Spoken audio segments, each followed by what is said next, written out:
Hello everyone, कैसे हैं आप सब। आज की वीडियो में हम डिस्कस करने वाले हैं क्लबिंग के प्रोविजन। अगर आपने हमसे पहले के वीडियो नहीं देखे हैं, हमें पूरा एक इनकम टैक्स की सीरीज डाली हुई है हमने यूट्यूब पे, जिसपे हर एक टॉपिक को हमने ब्रीफ में डिस्कस किया है, जो आपके एग्जाम के लिए, इवन प्रैक्टिकल लाइफ में प्रोफेशन के लिए हेल्पफुल होने वाला है। तो अगर आपको वीडियो अच्छे लग रहे हैं तो आप बाकी लोगों को भी शेयर कीजिए और हमारे चैनल को सब्सक्राइब कीजिए। चलिए स्टार्ट करते हैं। तो सबसे पहले हम अगर क्लबिंग की बात करें, क्लबिंग का मीनिंग क्या होता है। क्लबिंग का मतलब होता है जोड़ना। तो क्लबिंग कब होती है, अगर मान लीजिए आप जॉब करते हो। आप क्या करते हो, आप जॉब करते हो, जॉब से आपको सैलरी मिलती होगी। आपने धीरे धीरे पैसा जोड़ा और आपने कोई एक प्रॉपर्टी खरीद ली। लेट्स से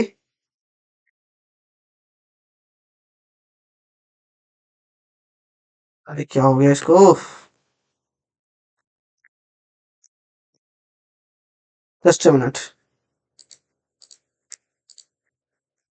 अगर आपने कोई प्रॉपर्टी खरीद ली और उस प्रॉपर्टी से आपको रेंट आ रहा है, बट आपने प्रॉपर्टी वाइफ के नाम दिखा दी और वो पैसा भी सारा वाइफ को ही मिल रहा है, तो कहने का मतलब आपने वो इनकम आपकी थी, आपने किसी और को दिखा दी है।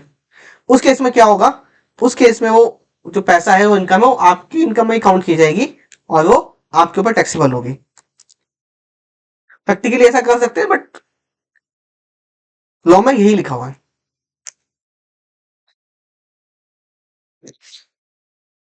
पहला है कि स्पेसिफाइड पर्सन।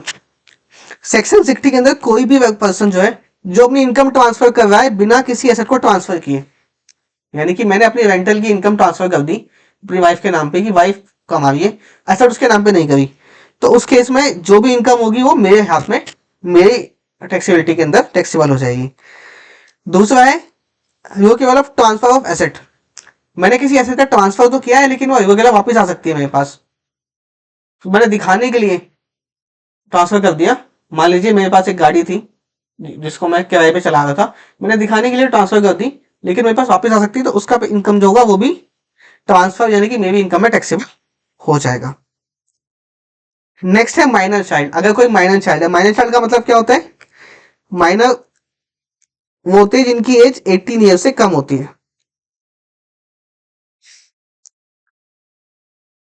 कोई भी इनकम जो माइनर चाइल्ड को मिल रही है, इंक्लूडिंग स्टेप चाइल्ड, अगर आपका सौतेला बेटा भी है तो भी, या माइनर मैरिज डॉटर है, डॉटर की शादी कर दी लेकिन वो माइनर है, उसकी इनकम भी आपके पेरेंट्स पेरेंट्स की इनकम है, जिसकी इनकम हायर है, यानी कि मदर फादर दोनों में से जिसकी भी इनकम हायर है, उसकी इनकम में वो कंसीडर की जाएगी, उसकी इनकम में जोड़ी जाएगी।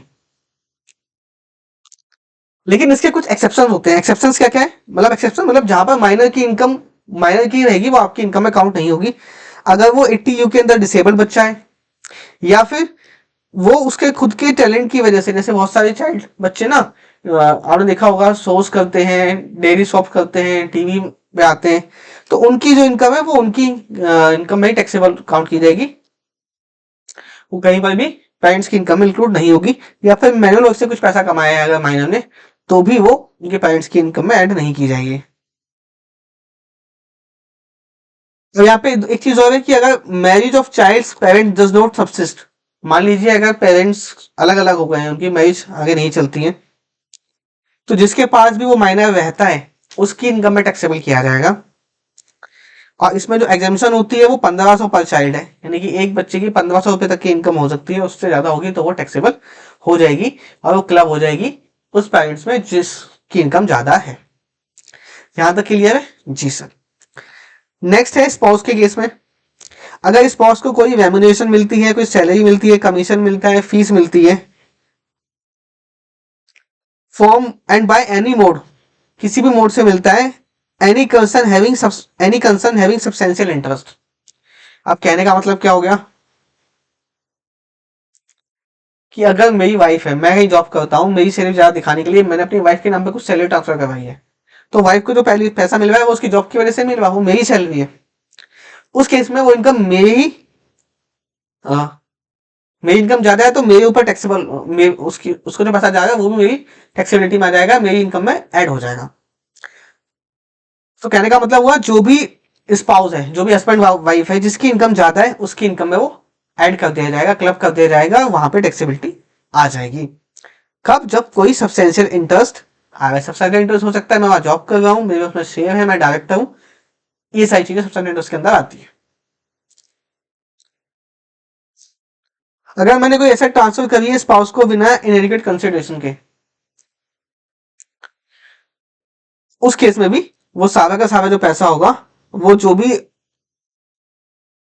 ट्रांसफर है उसके हाथ में क्लब कर दिया जाएगा। Other than house property, house property में ट्रांसफर कर सकता हूँ वाइफ को, उसके अलावा जो भी एसेट है वो मेरी इनकम में टैक्स ऐड कर दी जाएगी। सेम डॉटर इन लॉ के केस में है।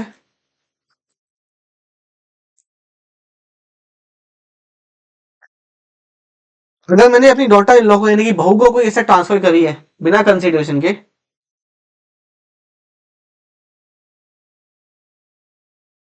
तो भी वो मेरी इनकम में ऐड कर दी जाएगी।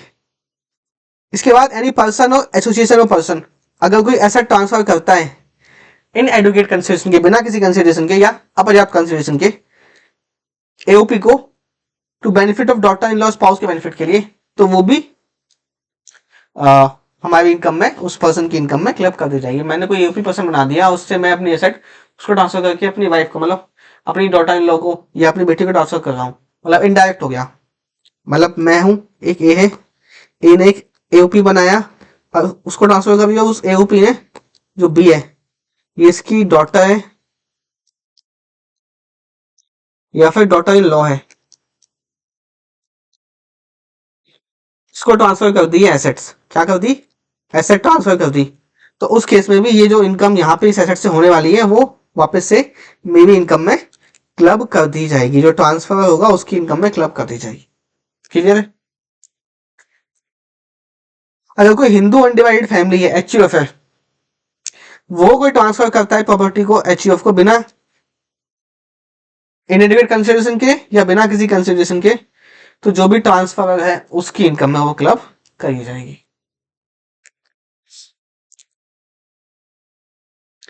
अब यहाँ पे ये है कि माइनर के केस में अगर जिस पेरेंट्स की इनकम में वो क्लब कर दी गई, वो सेम पेरेंट्स की इनकम में ही क्लब होती जाएगी, इवन इफ बाकी के सालों में दूसरे पेरेंट्स की इनकम ज्यादा है। मतलब मान लीजिए एक माइनर था, एक ए है और बी है, इन दोनों का बच्चा है ए बी। ए की सैलरी थी 5 लाख, बी उसकी वाइफ है, उसकी सैलरी मान लीजिए 3 लाख, और ए बी की 1 लाख रुपए जो कमाता है ए बी, तो ये 1 लाख रुपए कहाँ पे जाएंगे?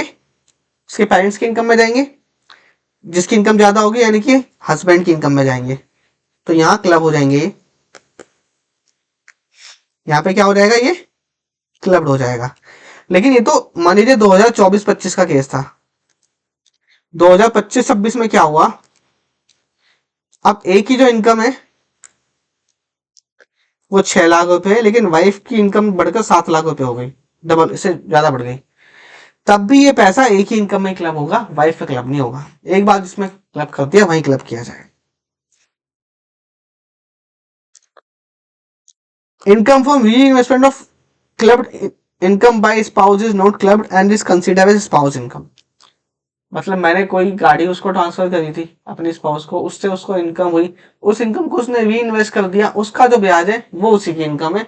ओरिजिनल जो मैंने एसेट दी थी, वो ओरिजिनल जो रेंट आ रहा था, वो मेरी इनकम में क्लब किया जाएगा।